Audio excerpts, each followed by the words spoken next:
సుమన్ టీవీలో మీ personal and business promotions కోసం కింది నెంబర్కి కాంటాక్ట్ చేయండి.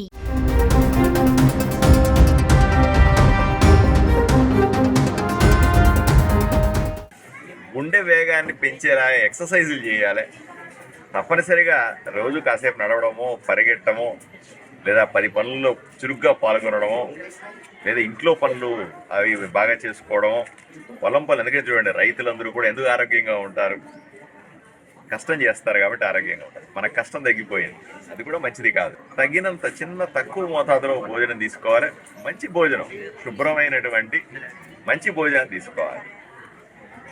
మధ్యాహ్నం ఒక చికెన్ బిర్యానీ, రాత్రికి ఒక చికెన్ బిర్యానీ లాగేసామనుకోండి, గుండె ఆడ పనికి వస్తుంది. ఎంత పెద్ద గుండె అయినా సరే పనిచేయడం ఆగిపోద్ది, రిపేర్లు వస్తాయి. కాబట్టి వీలైనంత వరకు కూడా తక్కువ మోతాదులో మంచి ఆహారాన్ని తీసుకొని ఎక్సర్సైజ్ ఎక్కువ చేయాలి. ఎక్సర్సైజ్ చేయడం అంటే అదే పని, మన రోజు చేసే పనిలోనే ఎక్సర్సైజ్ లాగా ఎక్కువ. అంటే గుండె నార్మల్గా 72 సార్లు కొట్టుకుంటే దాన్ని కనీసం 100-120 సార్లు కొట్టుకునేలాగా చేసే విధంగా, అంటే డబుల్ టైం కొట్టుకునేటువంటి వర్కౌట్ ఏదో పని కనీసం 1-2 గంటలు చేయగలిగితే గుండె ఆరోగ్యంగా ఉంటుంది, గుండె గట్టిగా ఉంటుంది. అది తెలుసు, ఆధునిలో నివసించాలంటే గుండె గట్టిగా ఉండాల్సిందే తప్పని పరిస్థితులు. ఎందుకంటే ఇక్కడున్న ఇబ్బందులు నేను చూస్తూ ఉన్నాను.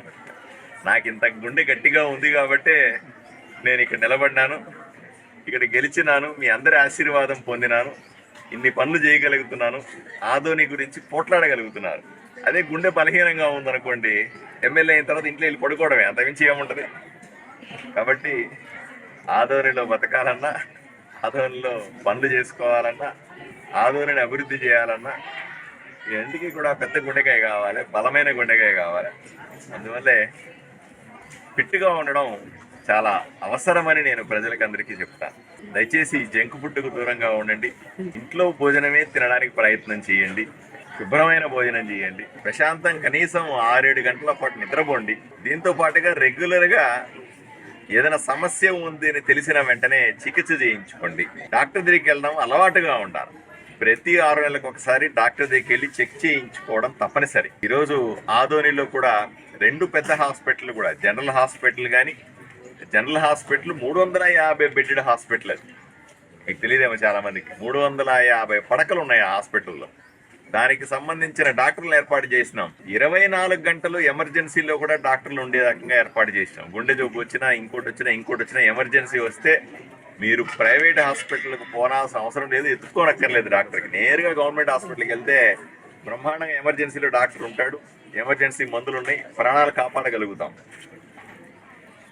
అలాగే తల్లి పిల్లల హాస్పిటల్ కూడా ఉంది. 50 పడకల ఆసుపత్రి, దాన్ని 100 పడకలు చేయాలని గట్టిగా పట్టుబట్టున్నాను. నేను అందరినీ అడుగుతాను, మినిస్టర్ని అడుగుతున్నాను, డైరెక్టర్లు అడుగుతాను, అందరిని అడుగుతా ఉన్నాను.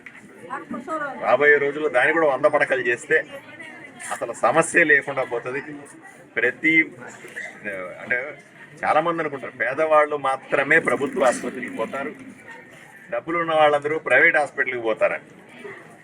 దయచేసి అర్థం చేసుకోండి, మన ప్రభుత్వ ఆసుపత్రుల్లో ఉన్నటువంటి అనుభవం ఉన్నటువంటి వైద్యులు ప్రైవేట్ ఆసుపత్రుల్లో కూడా చాలా తక్కువగా ఉంటారు.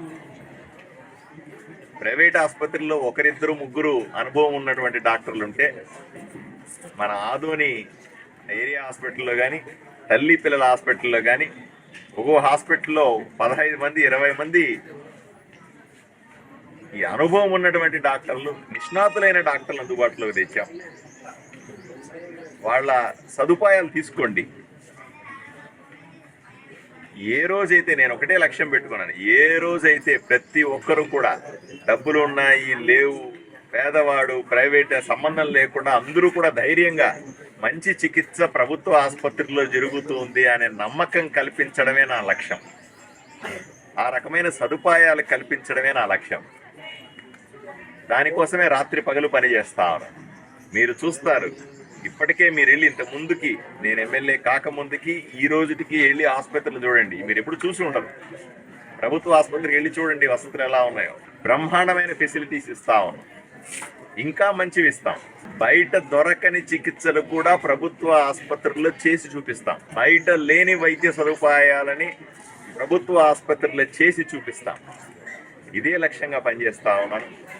100కు 100% నెరవేరుతుంది. ఇప్పటికీ నేను 25% నా లక్ష్యాన్ని చేరుకున్నాను. ఇంకా 75% చేయాల్సి ఉంది. ప్రైవేట్ ఆసుపత్రుల్లో డబ్బులు పెట్టి చాలా మంది వస్తారు నా దగ్గరికి. సార్ ఇన్ని వేల రూపాయలు అయిపోయినాయి, లక్షల రూపాయల డబ్బులు ఖర్చు అవుతా ఉన్నాయి, పెట్టుకోలేకున్నాం. అవసరమే లేదు. ప్రభుత్వం అన్ని హాస్పిటల్స్ ని మెరుగు చేసే పరిస్థితుల్లో ఉంది. ప్రభుత్వ ఆసుపత్రులను వినియోగించుకోవాల్సిందిగా నేను విజ్ఞప్తి చేస్తా ఉన్నాను.